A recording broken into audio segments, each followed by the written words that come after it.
about South Asian representation and why that's important, but why do you feel that LGBTQ plus representation is important?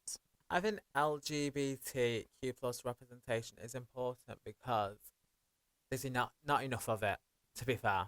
And there's still so much social stigma around it in terms of being queer and um being your amazing self, I believe. I believe being queer is an experience, but it's not an experience where it's gonna fade away. It's an experience for you to feel who you are and enjoy that kind of experience. In that perspective. But I don't feel there's enough representation, and there should be more representation, especially for people of colour and queer people of colour, because we don't get the same spaces as the general normative people do, as I call it, in that perspective. But yeah, I don't think there's enough representation. I was going to say, yeah, because I'm a massive advocate for South Asian representation in all avenues of life. Like, that's my thing. Like, I feel like there is not enough representation of South Asian people, the different communities within it, the individuals within there, like the amount of talent that we have in the South Asian community in England alone, forget worldwide. You know, And I'm in a this massive... room. Yeah, precisely. This room. Exactly. But just South Asian talent and representation worldwide is so not where it needs to be yet. And then to even consider the fact that there's different avenues like gender, and then being part of the LGBTQ plus community, and like every other different aspect of life that you could belong to, there's just like that representation isn't where it needs to be yet, right? So it just feels like we need to kind of bring platforms to those things, and that's how you kind of integrate that change and make it, like you said, like you called us the normative people, make the norm anything that you want to be. It's intersectionality, isn't it? And it's like people don't necessarily think that there can be different layers to things. It's why it's no good you saying that you're a feminist, for example, if you're not going to take into account that BAME women, or especially black women, the extra layer of problems that they have to go through because of both their gender and their race. Like, if you're going to ignore that, then there's no point you saying you're a feminist, because you're not taking the issues of all women into account. So and I think the same stands for South Asian representation. You can't have a platform that's representative of South Asian people without inviting people like yourself in, or people that belong to other communities, because otherwise that wouldn't be holistic. It wouldn't comprise the actual reality of what our community, which is so beautiful and diverse, actually includes. You know. Yeah, because once you go brown, you never go back.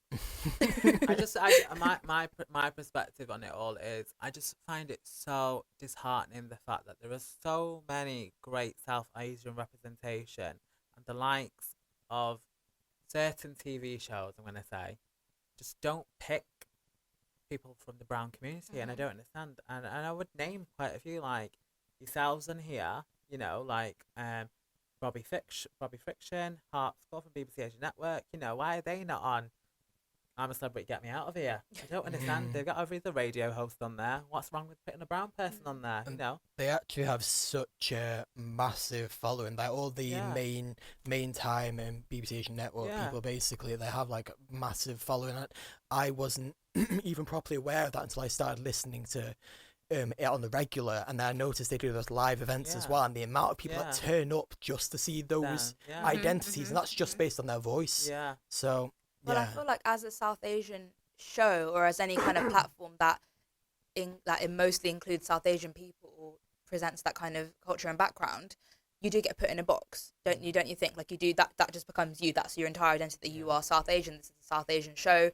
That's it. You can't really, there's not a lot of leeway or movement outside of that box, and that's why the reason why I wanted to play like Drake and stuff, because I was like, let's try and integrate both and mix it up, because that's how you'll get the engagement around from other people. And like, we've had some very interesting comments on our Instagram recently from people from the black community speaking about their experience and how they align very well with the stuff that we've spoken about and stuff. So there are a lot of parallels to be drawn from our community and others, and I think that's where representation really comes into play, and how we can bring a platform to those issues and make it relevant for everybody.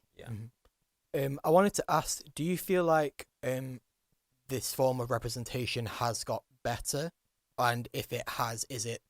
Obviously, we know from what you just said that it's not quite there yet, but do you think it's got better during your lifetime? No. No. I don't. The reason why I believe this is, unfortunately, there's so much going on in the world, and what's in is what's in. So what's in now, unfortunately, because they are getting killed, which is the truth. Black people are getting killed. That's what's in. So they're not including the brown community, but they're replacing the brown community with a black extra person. Do you understand? That's what they're doing, which is a sad case, or they'll integrate it now with the stop the Asian hate, because with a Chinese person or do you understand, somebody like that, they're not really thinking on the wider perspective of let's just be diverse and get people from all sides of the community, and let's be diverse, get people from all shapes and sizes, and people who they are, how they represent. So for me, I don't think it's got better. I suppose like it's kind of just like representation has kind of turned into whatever the next hashtag is, just kind of jumping on that, and then that's what it is. But we've spoken about that before with like trend-setting activism and performative activism on Instagram. It's all well and good to post a black square, but what does that mean? What are you doing? Are you actually out there and doing stuff? Do you know what I saw as well is, obviously it's horrific, like the rise in East Asian hate that has happened, Disgusting. especially in light of COVID, and more recently obviously what happened in America. And after what happened in America recently, there was a tweet that someone said apparently people had started campaigning to start posting yellow squares. I was literally like, first of all, that's not going to do anything, and second of all, yellow racist. Squares. Yeah, are you serious? Like, oh dear, like some people, that just kind of proves that it is like very like performative for a lot of people, and they're not really thinking about what they're trying to do. So on that note, actually, if we're thinking specifically about allies of the LGBTQ plus community, especially within the South Asian diaspora, what can we do, or what's the best thing we can do in order to be good allies and basically do our most to try and get things on a level playing field? Just acknowledge and honour the work that people are putting in from queer people of colour, from brown communities as well. Honour and rise up and shout as well out for people that are doing the work, that are out there. Personally, I work with so many various charities. I work with so many companies through influence through Instagram and stuff like that. And the narrative they paint is just not good enough for a person like me, because I'm brown. I'm squared into a box. That should not be happening still today. So as allies, I need people to voice people like myself and people like Asfa Lahore, people like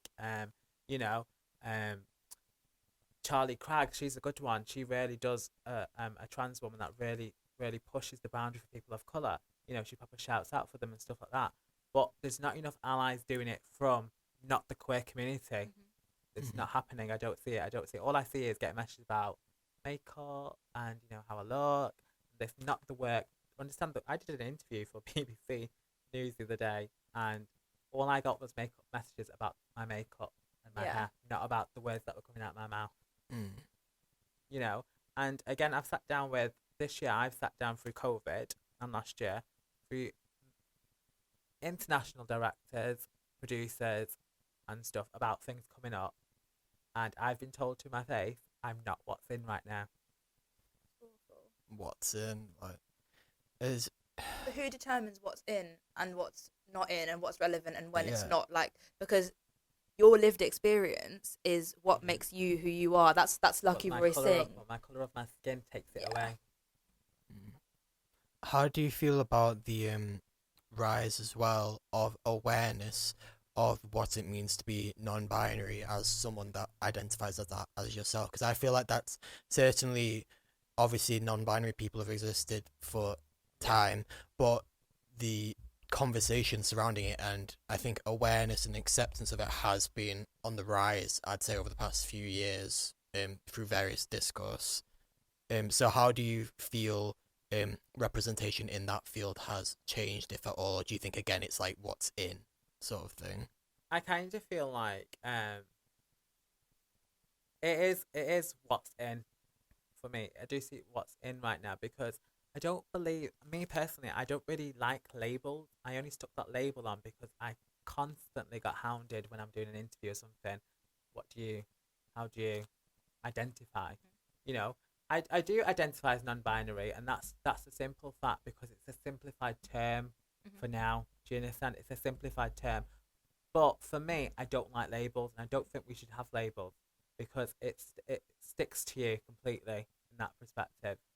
I completely agree, because non-binary, like you said, it is just that term and it's just a label, and it's digestible for the average person to kind of intake, whereas the reality of being non-binary or feeling however you feel about your own gender is a very complex thing, you know, and that's not, well, you can't sit down and discuss that with every single person that you encounter, how complex it is. But I suppose for now, like you said, the label itself, non-binary, although labels are ineffective, as we've learned over the many decades of having labels, the label for now kind of works for people to just accept it and, you know, get comfortable with it. So just so you know, my label's going to keep changing. Yeah. Because you keep demanding well, a labels label. don't mean anything, honestly. So I kind of just started trying to, just when I address people, just saying they. Like all the time, just because it's kind of like you might as well. Like, I understand the reason that people have the pronouns and stuff, and I do respect everything like that, but I don't get offended, because unless I tell you and you've not done it, then I'll get offended. Mm-hmm. But if you don't know, you shouldn't feel the fear to address that person because they've not let you know. Do you understand? I understand what you're saying to me, that obviously I just address that person, but that person might take that as an offence then instead. Do you understand? So it comes to the term of asking the person first, how do you identify? You asked me today before I came, how do you identify? And I let you know.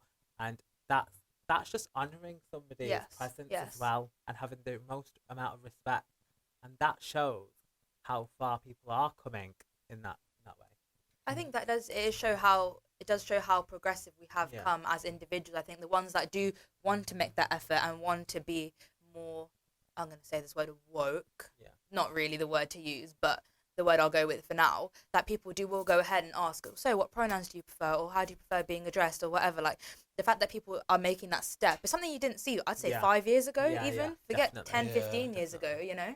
It's weird as well, like, really. Like, so like, obviously you're a few years younger. Did you see that in school? Because I remember when I was in school, I think it was still a bit of like a, certainly the idea of like gender and how people identify just wasn't really discussed at all. Like, as in, like, it wasn't a awareness. Whereas I feel if you went into schools now, like, I feel like the current generation would, like, even if they're averse to it for whatever reason, they'd still be aware that it's a thing. Whereas I don't think that was in place, like, say, like 7 years ago or whatever. No, I would say my experience hasn't been like that at all. No one was really aware, nor did anyone want to make the effort to be aware. And, like, I feel like I went to a school that was, I would say, 98% South Asian. We were all Indian or Pakistani, Sri Lankan. A lot of the vast majority were. So obviously that wasn't a conversation that was being had a lot of the time. Maybe as I was getting older, the conversations were beginning to happen, because it was like that time where, like, this started to become a thing, right? But honestly, conversations about gender, how you feel about your own gender, anyone else's, pronouns, sexuality, those were just not being had at all whatsoever. And I think only since I've come to uni, and I don't know if it's a uni thing or if it's a northern thing or anything, or just a getting older thing, but those conversations are now being had. People are a lot more respectful of people's sexuality, their gender, their boundaries, and what they're comfortable with talking about, and what they're comfortable with being addressed as, and, you know, everything of the sort. For sure. Just before, again, we play a bit more music, I know you wanted to maybe touch upon certain things that you've been involved in. So obviously we talked about the project that you've involved in that aired yesterday. Yeah, so do you want to tell us a bit about that? So I filmed a production by Green Carnation Theatre, and it was premiered on Turnfest Manchester and Hope Mill Theatre, and that was a piece by Priyanka Jha, which she wrote it, and I auditioned for it and I got it, so it was really, really interesting. And I really wanted to do it because I don't really see people that look like me doing stuff like that, and it really, really got to me when I seen the post. I was like, do you know what, I'm going to go for it, I'm going to do it. And I seen it on Rainbow Noir, shout out to them, who are vast majority growing of people of colour, LGBT, love working with them in Pride. So I seen it on there and I was like, do you know what, I'm going to go for it. So I did it, absolutely smashed it. I was so happy with myself.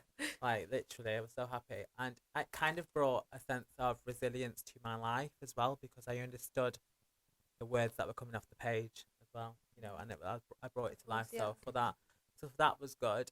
Free self-published my book, I've worked alongside so many charities though as well, and it's important to acknowledge that charities are still unfortunately getting a high rise of calls because of the issues that I've faced personally as well, still in that sense. And we need to honour the fact that charities are out there doing the work.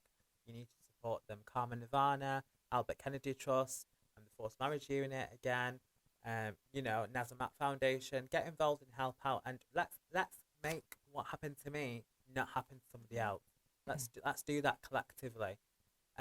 Also, a big shout out to Attitude magazine, because obviously I won the Attitude Pride Award for 2019. Congratulations. And thank you so much. And that really propelled me to be acknowledged in the heteronormative world, as I would say, or even that, you know, but it was really hard to even get that. Can you imagine somebody Brownie actually achieving that as well? It's quite shocking to see, you know.